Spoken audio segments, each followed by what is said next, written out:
नमस्कार, प्रणाम, स्वागत है आप लोगों का हमारे वीडियो में। और वीडियो के शुरुआत में ही मैं बोल दे रही हूँ, इस वीडियो में ओवर वॉइस जाने वाला है, तो प्लीज़ इस बारे में कमेंट मत करना, क्योंकि कभी कभी सिचुएशन ऐसा होता है कि हम आपको उस कंडीशन में वीडियो नहीं बना के दे सकते हैं, तो ओवर वॉइस करके हम लोग दे देते हैं।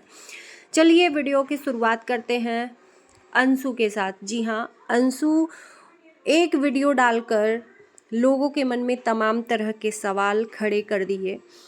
फाइनली आज अंशु और अंशु के पति शुभम जी का वीडियो आता है, जिसमें अंशु ने इतना बड़ा गलत कदम क्यों उठाया था। अभी नई नई शादी हुई थी, ससुराल छोड़ के क्यों आ गई थी, और ससुराल से छोड़ के आई थी तो आई थी, मायके को भी छोड़कर वो चली गई थी, जिसके लिए काफ़ी परेशानी हुई शुभम को, यानी कि अंशु के पति को। इन्होंने वीडियो में बताया है कि हर जाने वाली बस को ये लोग चेक कर रहे थे कि आखिर में किसी बस में होगी अंशु।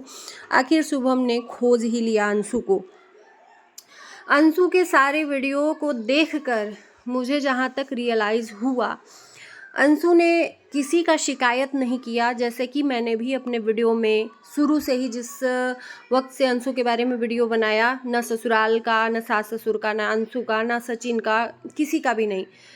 आप लोगों ने पिछली वीडियो नहीं देखी है तो जाकर देखना, लेकिन उसके लिए भी लोगों ने मेरे ऊपर सवाल खड़े कर दिए कि तुम इतना क्यों बना रही हो अंशु के ऊपर।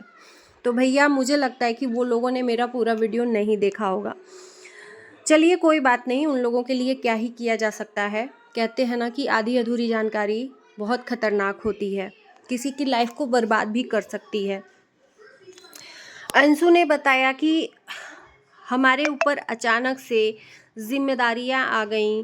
शादी के बाद अचानक कोई चाहे कि मैं सब कुछ मैनेज कर लूँ, ये भी कर लूँ, वो भी कर लूँ, वो भी कर लूँ, तो ये मेरे से नहीं होगा। यानी कि साफ सीधी सटीक बात उसने ससुराल की बातों को ही जवाब दिया था, इनडायरेक्टली तरीके से।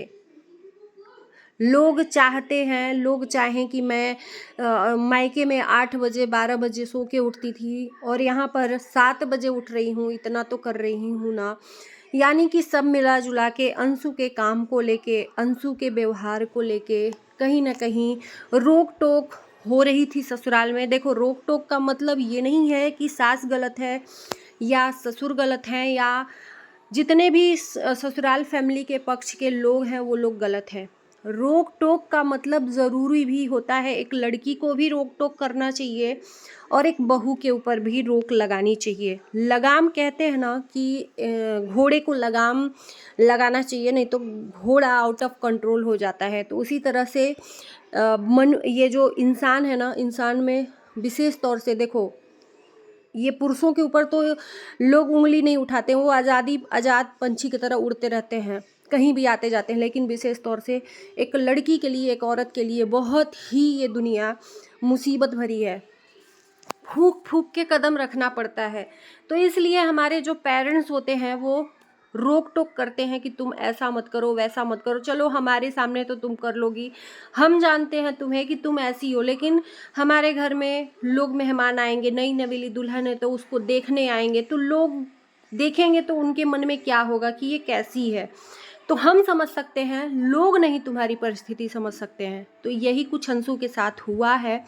उनकी सास या जो भी है घर के बड़े लोग अचानक से ये सब सिखाना या रोक टोक करने लगे हैं, तो इसके वजह से अंशु को थोड़ी सी प्रॉब्लम हुई है, वो उलझ सी गई है। उसमें अंशु का भी दोष नहीं है, क्योंकि उसने कभी इस तरह से रहा ही नहीं है, कैद में रहा ही नहीं है, माँ बाप की छांव तले रहा ही नहीं है, क्योंकि माँ बाप भी इस दुनिया को छोड़कर चले गए। तो आज़ाद पंछी की तरह अंशु ने बताया कि मैं सिर्फ एक गिलास दूध गर्म करके पीती थी, या फिर उसके बाद से मैगी बनाकर, यही मेरी लाइफ थी। और अचानक से वो लाइफ पलट जाती है तो उसके लिए थोड़ा सा मुश्किल तो होगा, उस लड़की के लिए थोड़ा सा मुश्किल होगा उस दुनिया में एंट्री करना। वही है। बाकी मुझे बहुत अच्छा लगा कि जो अंशु के पति हैं वो बहुत मतलब अंशु को सपोर्ट कर रहे हैं, सपोर्टिव नज़र आ रहे हैं। ये बहुत बड़ा प्लस पॉइंट होना चाहिए। एक लड़की के ससुराल वाले भले ही सही ना हो, लेकिन पति सही होना चाहिए। अगर पति ही खराब हो जाए तो ससुराल वाले अच्छे होके भी क्या करेंगे। हमें जिसके साथ ज़िंदगी पूरी बितानी है जब तक हम जिएं, तो वही चीज़ है। सबसे अच्छा है कि शुभम अंशु को सपोर्ट कर रहे हैं। उन्होंने एक रिक्वेस्ट भी की है लोगों से, और मैं भी वही रिक्वेस्ट करूँगी कि प्लीज़ आप लोग गलत कमेंट मत करिए। गलत कमेंट के वजह से भी परिवार में अंशु के विवाद हो सकता है, ये नहीं बोला है कि होगा। उन लोगों को तकलीफ़ हो रही है कहीं ना कहीं अंशु के वजह से, अंशु की बचपने के वजह से। अंशु को भी मैं ये कहूँगी कि अब तुमको सीखना चाहिए। ये नहीं है कि चलो ठीक है अचानक से ना सीखो, लेकिन उस चीज़ को दिमाग में रखो कि हमें क्या चीज़ कैसे क्या करना चाहिए, क्या चीज़ सोशल मीडिया पर बोलना चाहिए जिसकी वजह से हमारे परिवार की बदनामी ना हो, हमारे परिवार को कोई कुछ गलत कमेंट करके न जाए। बचपने की वजह से बहुत कुछ बिगड़ सकता है और बन भी सकता है, ये भी हम कह दें। तो कहीं ना कहीं इन्होंने एक हिंट दिया है कि आप लोग परिवार के लिए कुछ भी गलत कमेंट मत करिए। हम लोगों को चाहे जितना है आप लोग गलत बोल लीजिए, लेकिन परिवार से रिलेटेड कोई भी कमेंट मत करिए। उन लोगों को तकलीफ़ हो रही है और उसके वजह से कहीं ना कहीं अंशु को सुनना पड़ता है, और जब अंशु को सुनना पड़ता है तो यही सब चीज़ें होती हैं। अंशु बर्दाश्त नहीं कर पाती और वीडियो बनाकर डालती है। तो मैं भी यही कहूँगी कि भैया न ये राज फैमिली है, ना अमित किट्टू है, ना बाकी कंट्रोवर्शियल फैमिली है। ये एक नया जोड़ी आया है सोशल मीडिया पर, वो ABCD भी नहीं जानता है यहाँ पर कितने अत्याचार सहने पड़ते हैं, कितने जुल्म सहने पड़ते हैं। यहाँ तक कि मैं ये कह दूँ कि ससुराल से भी ज़्यादा यहाँ पर आपको अत्याचार सहना पड़ता है, तब जाकर आप एक कुछ लायक बनते हो। ससुराल में तो एक वक्त बोल के कोई चला जाएगा, यहाँ पर तो हर वक्त आपको कोई ना कोई ताना देता रहेगा और उसको बर्दाश्त करना है बाकायदा, कि जिसको आप जानते तक नहीं हो, जिसका फेस तक नहीं देखते हो आप लोग, वो लोग आकर कुछ भी आपको बोल के चले जाते हैं सिर्फ 10 मिनट की वीडियो को देखकर।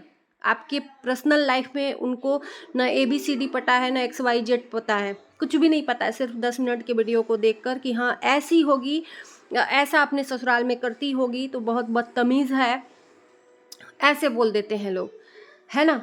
तो ये सब चीज़ें आप लोग मत करिए उन दोनों के लिए, क्योंकि वो अभी नए नए हैं। उनको आप लोगों की इंसानियत के बारे में नहीं पता है कि आप लोग कितने हद तक जो इंसानियत है उसको नीचा गिरा सकते हो। और मैं सबको नहीं कह रही हूँ, प्लीज़ आप लोग माफ़ करना, जो लोग इस टाइप के कमेंट करते हैं कि एकदम पर्सनल चीज़ें आकर लगता है कि उनकी पर्सनल दुश्मनी है। हमारे साथ भी ऐसा होता है, कोई कोई आकर मेरे को बदतमीज़ या क्या बेशरम ऐसा बोल जाता है, तो मैं तो सीधे हाइड करती हूँ। मैं कमेंट करूँगी, जवाब दूंगी, तो फिर जवाब का सवाल खड़ा करेगा, फिर उसका जवाब दूंगी, फिर सवाल खड़ा करेगा। तो इससे बढ़िया जवाब सवाल मैं उतना नहीं करती हूँ।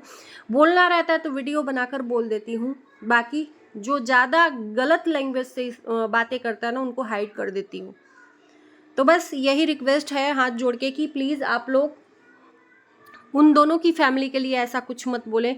आपके एक बोलने से उसकी फैमिली में काफ़ी प्रॉब्लम हो सकती है। उन्होंने बोला है, और बाकी अंशु ने भी प्रॉमिस किया कि आज के बाद से मैं ऐसा कुछ नहीं करूँगी।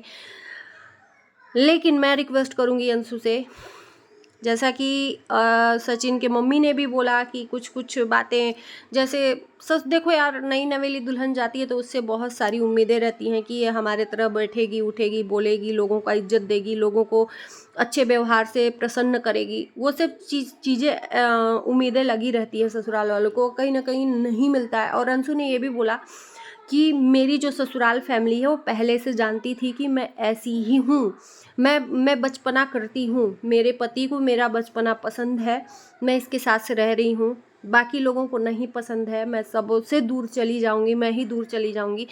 तो ऐसा नहीं कहना चाहिए कि मैं दूर चली जाऊँगी। अपने बचपने को देखो, हम ना एक पड़ाव में आगे बढ़ते जाते हैं, एक दिन हमारा जो उम्र है घटता जाता है। हमेशा जवान नहीं रहेंगे, हमेशा मीडियम में नहीं रहेंगे, कभी ना कभी बूढ़े होंगे। तो हमेशा बुढ़ापे तक नहीं बचपना होता है, एक टाइम तक बचपना अच्छा रहता है। तो इस बचपने को छोड़ना चाहिए, थोड़ी जिम्मेदारियां और समझदारी अंदर लानी चाहिए। मैं तो यही रिक्वेस्ट करूँगी, एकदम से नहीं, धीरे धीरे करके।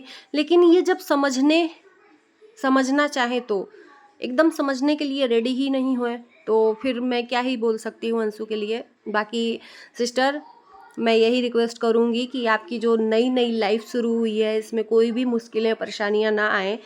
बाकी हम लोग हमेशा सपोर्ट में हैं, क्योंकि हम जानते हैं आपके नेचर को, आपके जो अंदर चल रहा है उसको। आपने कितनी कठिनाइयाँ, कितनी मुसीबतें झेल कर इतनी कम उम्र में, 21 साल की उम्र में आपने, एक बुढ़ापे तक के लोग जो झेलते हैं वो अभी आपने झेल लिया है, तो बहुत बड़ी बात है। और सामने वाले लोगों को भी समझना पड़ेगा, अंशु को, कि एक लड़की बहुत कुछ खोई है और बहुत कुछ उम्मीदें भी लगा कर आई है कि हमें प्यार मिलेगा, और कहीं ना कहीं ये आज ही से इतना सब नफ़रत और तकरार मिलेगा तो फिर उसके मन में कहीं ना कहीं अंदर से टूट जाएगा, उम्मीदें ही नहीं रहेंगी सामने वाले को। फिर वही होता है कि सास और बहू में नोक झोंक। बाकी और लोगों को मैं कुछ नहीं बोलूँगी, यही कहूँगी लास्ट में कि मत करिए आप लोग उसको, उन लोगों को गलत कमेंट। इसी के साथ मैं अपने वीडियो को करती हूँ एंड। अच्छा लगेगा तो लाइक शेयर कर देना प्लीज़। Bye bye.